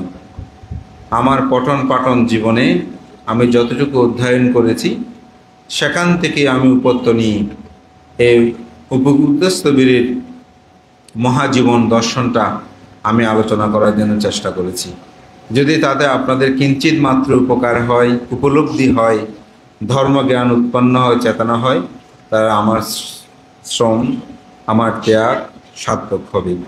তা আমি ক্ষমা প্রার্থনা করি। আমার যেহেতু মহাজীবন কথা এখানে আলোচনা করতে গেলে যদি কোনো রূপ অজ্ঞাতসারে আমার ত্রুটি বিচ্যুতি হয়, আমি ক্ষমা প্রার্থনা করছি সে মহান উপগুপ্ত মস্তবী তথা সঙ্গের কাছে, এবং আপনাদের সবার শুভ দৃষ্টি কামনা করছি। এটা একটা বিশাল বই আকার, সব বই এই 1.5 ঘন্টার সময় বলাটা এত সহজ নয়।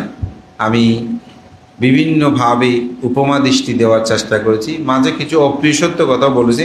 এটা কারো কোনো ব্যক্তি বিশেষের জন্য নয়, শাসন সদ্ধর্মের কথা চিন্তা করে আপনাদের মধ্যে যেন একটা জাগরণ হয়, সে অর্থে আমি সেটা বলেছি। কারণ ভিক্ষু গৃহী এটা উভয় সমন্বয়ে শাসন সদ্ধর্মের উন্নতি শ্রীবৃদ্ধি সম্ভব। তাই আমি মনে করি আপনাদের সবার জীবন সুখময় হোক, শান্তিময় হোক, এই প্রত্যাশা করে, সবার উত্তর শ্রীবৃদ্ধি কামনা করে আমার নাতি দীর্ঘ ধর্ম কথা এখানে শেষ করছি। জগতের সকল প্রাণী সুখী হোক।